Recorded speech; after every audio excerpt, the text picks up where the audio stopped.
Paano po ba mag-evangelize ng sariling pamilya, kamag-anak at kababayan? Pag-usapan at pagmunian po natin ito. Holy Spirit, make my heart open to the Word of God.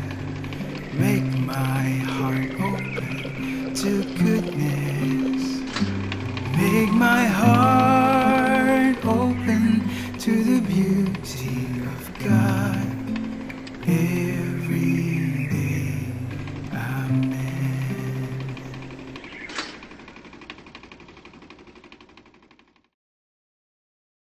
Napakagandang pagmasdan. Hindi lang mag-asawa ang nasa Couples for Christ community. May mga membrong magkapatid din. May mga mag-ama, may mga mag-ina, magtito at magtita. May mga magpipinsan at magkakamag-anak. May mga magkuya at mag-ate sa CFC Youth for Christ at sa CFC Singles for Christ. Mayroon ding mag-ate sa CFC Handmaids of the Lord at magkuya naman sa CFC Servants of the Lord. Napakagandang masumpungan ang mga household prayer meeting na magkakamag-anak, minsan magkakapamilya pa ang magkakasama. Lalo na ang mga Mission Corps gathering na marami ang magkapatid at magpinsan. May mga leader sa community na 3 henerasyon na sa Couples for Christ. Ang lolo, lola ay nasa CFC, ang magulang ay nasa CFC, at ang anak nila ay nasa CFC YFC or CFC KFC or maging sa CFC din.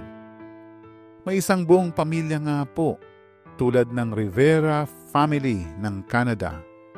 Si Brother Omar, Sister Merly, Brother OJ at Sister Mir na buong pamilya ay CFC full-time pastoral workers.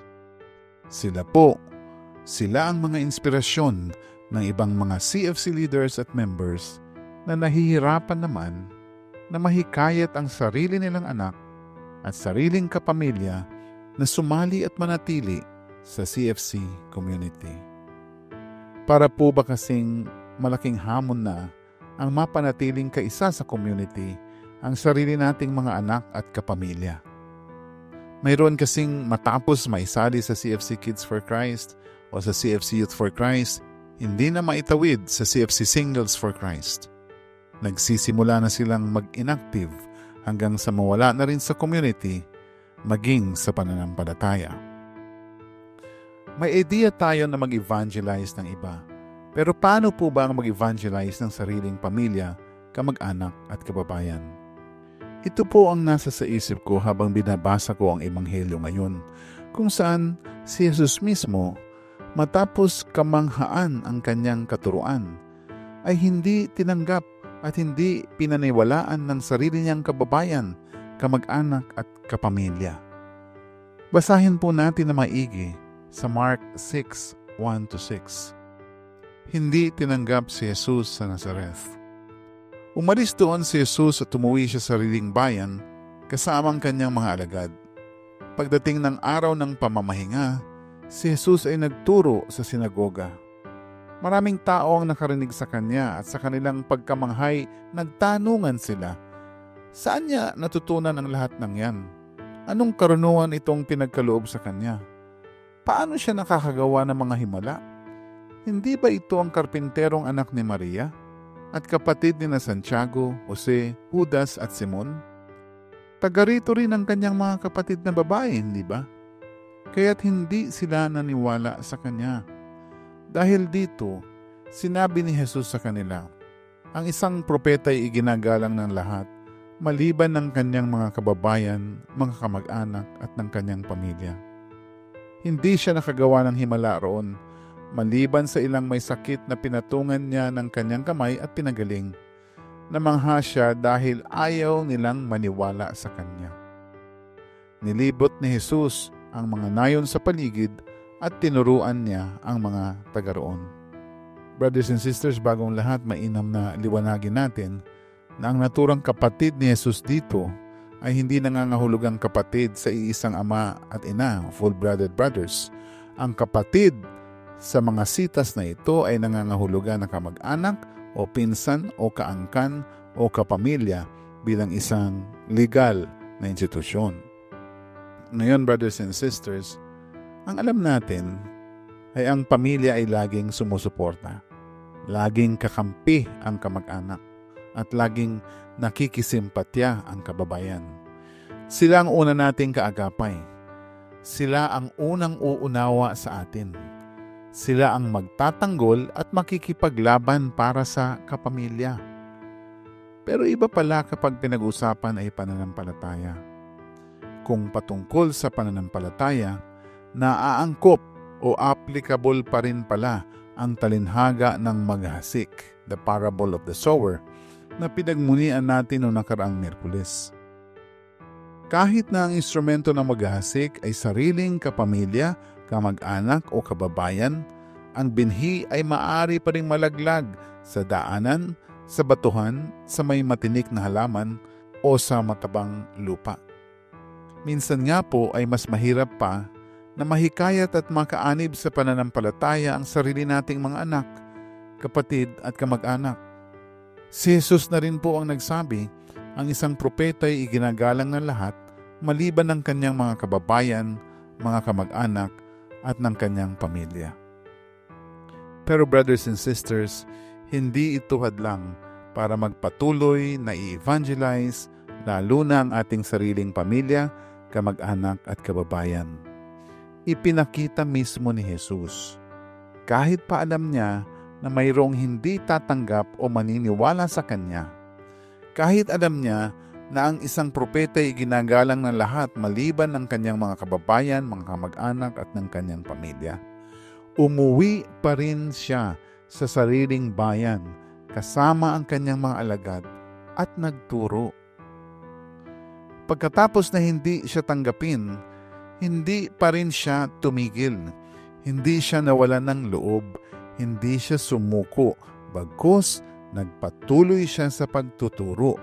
Ayon nga po sa Ebanghelyo, nilibot ni Jesus ang mga nayon sa paligid at tinuruan niya ang mga taga-roon. Alam naman na natin ang kinahinatnan ng lahat ng ito. Kahit na sa una, hindi sumampalataya kay Jesus ang kanyang mga kamag-anak, kapamilya at kababayan, pagdating sa huli, naging kaanib na rin sila, naging masugid na mananampalataya na rin sila. Totoo po, sa John 7:5 nasusulat, maging ang mga kapatid ni Jesus ay hindi naniniwala sa kanya. Not even his brothers believed in him. Pero matapos ang kanyang muling pagkabuhay at pag-akyat sa langit, naging kaanib na ang kanyang mga kapamilya. Sa Acts 1:14 nasusulat, lagi silang nagsasama-sama upang manalangin kasama ang mga babae at si Maria na ina ni Jesus, gayon din ang mga kapatid ni Jesus. Kung gayon, brothers and sisters, huwag din po tayong susuko. Ang ating mga kapamilya mismo ay nais ng Diyos na ating mai-evangelize. Palagi natin silang ipagdasal. Huwag tayong bibitaw. Gumawa tayo ng mga kaparaanan para mailapit natin sila kay Kristo. Kapag ito ay pinagpala ng Diyos, maganda ang kahihinatnan nito. Gaya ni Santa Monica na nailapit ang asawa niya at mga anak, kabilang si San Agustin, sa Diyos. Ayon nga po kay San Agustin sa kanyang Confessions, ito ang tinuran ng kanyang ina na si Santa Monica. Son, for my own part, I have no further delight in anything in this life. What I do here any longer, and why I am here, I know not. Now that my hopes in this world are accomplished. There was one thing for which I desired to linger for a while in this life, that I might see you as a Catholic Christian before I died. My God has done this for me more abundantly, that I should now see you, despising earthly happiness, become His servant. Brothers and sisters, huwag tayong mawalan ng pag-asa na darating din ang panahon, makakasama natin ang buong pamilya, ang marami sa ating mga kamag-anak, ang marami sa ating mga kaangkan, sa ating pananampalataya, at sa ating kapatirang Couples for Christ. Ika nga natin palagi, in God's time. Manalangin po tayo. Sa ngalan ng Ama at ng Anak at ng Espiritu Santo. Amen. Mapagmahal na Ama, salamat sa pagnanais mo na lahat kami ay mapalapit sa iyo at isuko ang aming mga sarili sa iyong natatanging pagkalinga at pag-aaruga. Salamat po na nararamdaman namin at nararanasan ito. Nawa ay maisama namin sa iyo ang aming mga mahal sa buhay, ang aming pamilya, kamag-anak, kaangkan at ang aming bayan. Patuloy po sana na maging laman ito ng aming mga panalangin. Gawin mo kaming karapat-dapat na instrumento mo na buong kababaang loob na makapagpatotoo sa iyong kabutihan at kapangyarihan. Sa tulong ni Maria na aming ina, makapagsama-sama nawa kaming buong pamilya na manampalataya kay Jesucristo bilang aming tagapagligtas at sandigan tungo sa maayos, maligaya at mapayapang pamumuhay. Ang lahat ng ito ay samo at dalangin namin sa ngalan ni Jesucristo ang aming Panginoon, sa ngalan ng Ama at ng Anak at ng Espiritu Santo. Amen.